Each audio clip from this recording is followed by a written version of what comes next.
अस्सलामुअलैकुम। तो आज जिस चीज़ का हम रिव्यू करने जा रहे हैं वो बेसिकली प्रोडक्ट वैलिडेशन रिपोर्ट है हमारे पास। बेसिकली एक क्लाइंट का एक मसला आया था, तो हमने हमारी टीम ने उसको सॉल्व किया था। और वो किस तरीके से सॉल्व किया था, उसकी क्या हमने स्ट्रेटजीज अपनाई थी, क्लाइंट का बेसिकली मसला, असल रूट कॉज क्या थी इस मसले की। तो उस पर हम ज़रा बातचीत करेंगे और आपको लाइव केस स्टडी दिखाएंगे कि अगर आपके पास इस तरीके के मसाइल के साथ कोई क्लाइंट आता है तो उसे कैसे डील करते हैं। ठीक है, तो ये लाइव के स्टडी सेशन 1 है। इंशाल्लाह ताला फिर शुरू करते हैं। ठीक है, बेसिकली प्रोडक्ट ये थी, ये कॉफ़ी मग, इसका रूट कीवर्ड है coffee mug with lid, coffee tumbler with lid या कॉफ़ी मग खाली। ठीक है, तो ये इसके कीवर्ड्स हैं। ठीक है ना, जो ये सर्च करते तो इस तरह की प्रोडक्ट शो होती हैं। ठीक है, इसकी जो मेजर प्राइस है अमेजोन पे वो है $9 से $15 तक की। ठीक है, इसी के दरमियान लाई करता है। कोई सेलर से $10 पे बेच रहा है, कोई सेलर से $11, कोई $15, कोई हत्ता के कोई $14 में भी सेल आउट कर रहा है। ठीक है, अच्छा, अब अली बाबा पे इसकी जो प्राइस है वो है तो $2, बट क्लाइंट को $60 में पड़ी है ये प्राइस। ठीक है, अब वो क्यों पड़ी, किस तरीके से पड़ी, अच्छा फिर उस पर हम बात करते हैं। ठीक है, अमेजोन की फीस में $8.5 कट रही है। ठीक है ना, जिसके वजह से अब जाहिर सी बात है क्लाइंट को $60 की पड़ी है, उसने अमेजोन की $8 फीस लगा दी है, तो वो अमेजोन पे $20 सेल कर रहा है, जिसपे वो $4 का प्रॉफिट कमा रहा है पर यूनिट। ठीक है, अब हम बात करते हैं यार ये $60 में क्यों पड़ी जब अलीबाबा पे $2 की प्राइस पड़ रही थी।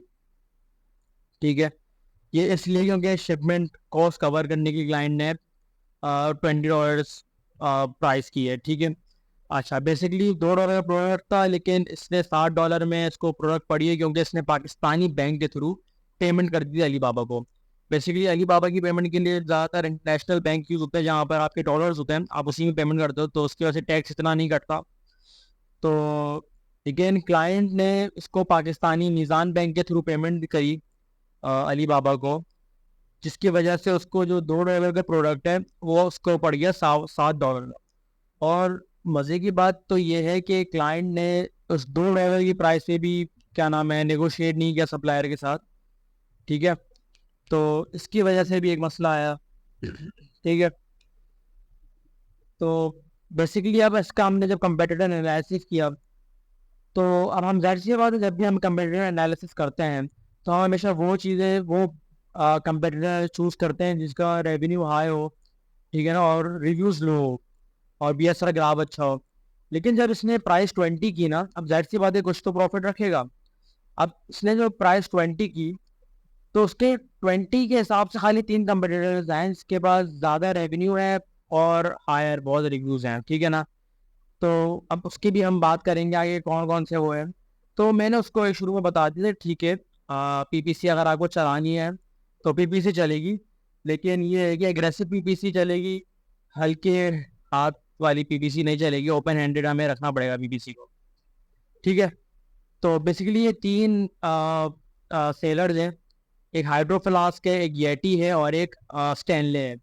ठीक है, दो $20 की सेल आउट कर रहे हैं, ये $23 का यही प्रोडक्ट सेल आउट कर रहा है। अब मसला इसका ये आया है कि इसके रिव्यूज बहुत हाई हैं।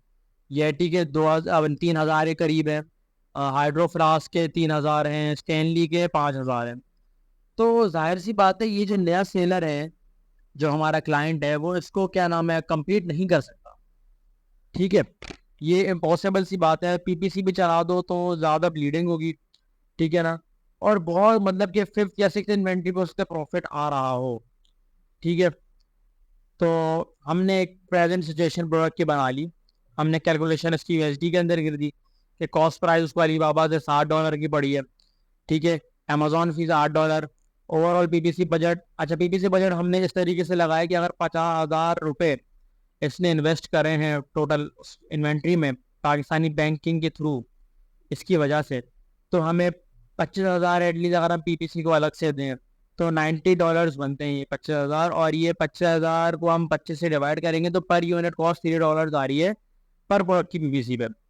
ठीक है, तो हमने इस तरीके से जब करा तो हमारी टोटल जो इन्वेंट्री हमारी जो सेल आउट हुई है, सेल आउट कह रहा हूँ, जो इन्वेस्टमेंट हमारी टोटल इन्वेंट्री पे हुई है वो है $465। लेकिन उसकी जो पहली इन्वेंट्री सेल आउट हो रही है पीपीसी वगैरह चलाने के बाद वो $35 है, ठीक है। और $430 हम लॉस के अंदर है, ये सिचुएशन हम ये बन गई थी, ठीक है। लेकिन अब जाहिर सी बात है कि ये भी एक कयास है, ठीक है ना, ये ऑथेंटिक चीज़ नहीं है। मतलब कि अभी हम सोच रहे हैं कि इस तरीके से हो सकता है हमें रिजल्ट इसके बिल्कुल बरक्स मिले, ठीक है ना। तब जाहिर सी बात है एज अ सर्विस प्रोवाइडर हम इसकी जिम्मेदारी तो लेंगे नहीं, ठीक है। तो हमने क्लाइंट को ना 3 ऑप्शन दिए, ठीक है ना। अच्छा समरी है कि इन्वेंट्री की पहली इन्वेंट्री तो लॉस में ही है ना, तो हमने इसको 3 सॉल्यूशन दिए। अच्छा इधर 2 लिखे हुए हैं, तीसरा इसमें ऐड नहीं हुआ, वो मैं आपको बताता हूँ। पहला सॉल्यूशन तो हमने दिया यार, आप लॉन्ग टर्म खेलो बहुत, अगर आपके पास बहुत अच्छी खासी इन्वेस्टमेंट है तो आप लॉन्ग टर्म खेलो और अपना प्रॉफिट आप 6-7 इन्वेंट्री में आप बुक कर लो, या थर्ड इन्वेंट्री में अगर निकल जाए तो मोस्ट प्रोबेबली थर्ड इन्वेंट्री में निकाल लो, ठीक है। अगर ये नहीं कर पा रहे, मतलब इन्वेस्टमेंट इतनी नहीं है कि आप थर्ड इन्वेंट्री तक जाओ, ठीक है, तो आप क्या नाम है शॉपिफाई के थ्रू ये अप्लाई कर दो, और शॉपिफाई के जरिए वेबसाइट हम बना देंगे, उसके जरिए आप अपनी इन्वेंट्री से निकालो प्रॉफिट के साथ। तो इसमें खाली मार्केटिंग चार्जेस और शॉपिफाई वेबसाइट चार्जेस होते हैं जो कि प्राइस के साथ ही वापस आ जाते हैं। क्योंकि अगर शॉपिफाई हम सेल करें तो हम $25, 28, यहाँ तक कि $30 का भी लिस्ट कर सकते थे अपनी वेबसाइट के अंदर, according to the market price, ठीक है। अब लेकिन जाहिर सी बात है इधर कंपेटिटर्स नहीं है तो हम ऐसा कर पा रहे हैं, लेकिन अमेजोन पे कंपेटिटर्स हैं तो हमें उनके साथ कंपीट करने के लिए उनके हिसाब से प्राइसिंग करनी पड़ेगी, ठीक है।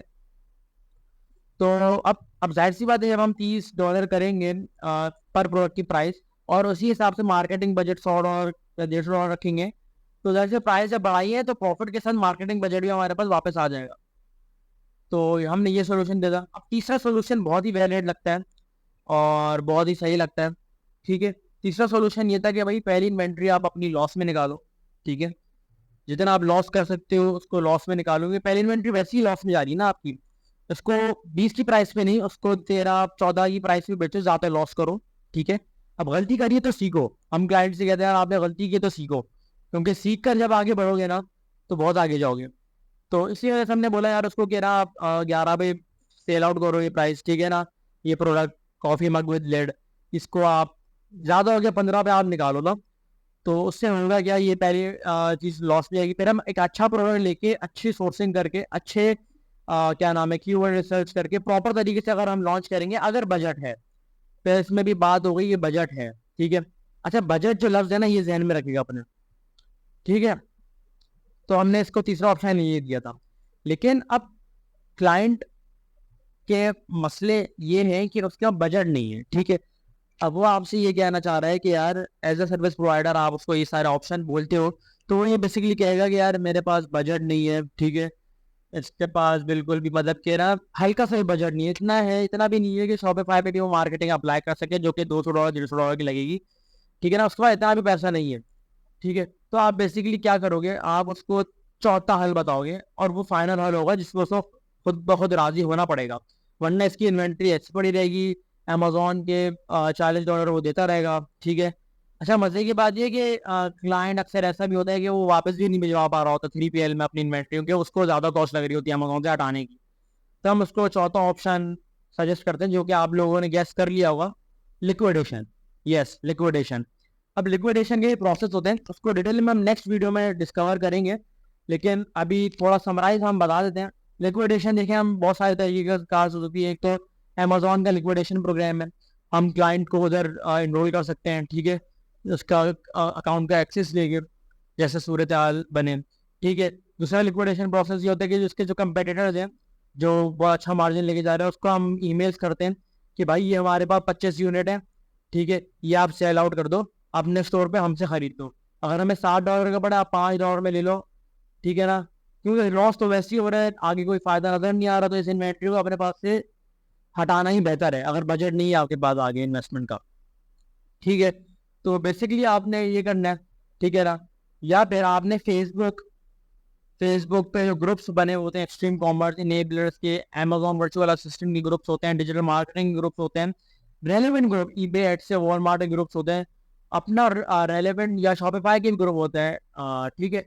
उधर आपने पोस्ट आई, आपने प्रॉपर तरीके से अपने क्लाइंट को ओवरव्यू प्रेजेंट करने की ये सूरत हाल है, अब हम इस इन्वेंट्री को लिक्विडेट कर रहे हैं, ठीक है। और जिसको भी चाहिए वो feel free to contact us ना।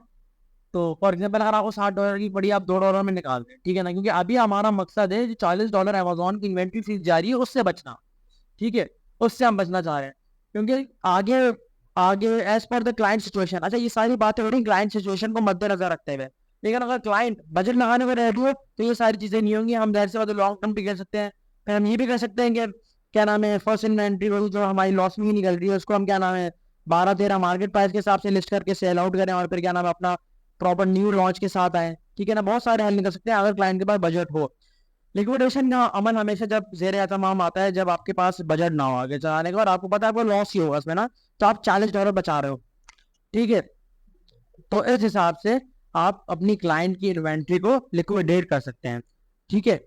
तो hopeful this lecture would be beneficial for all you, ठीक है। तो अपना बहुत ख्याल रखेगा। आज के लिए इतना ही। अल्लाह हाफिज।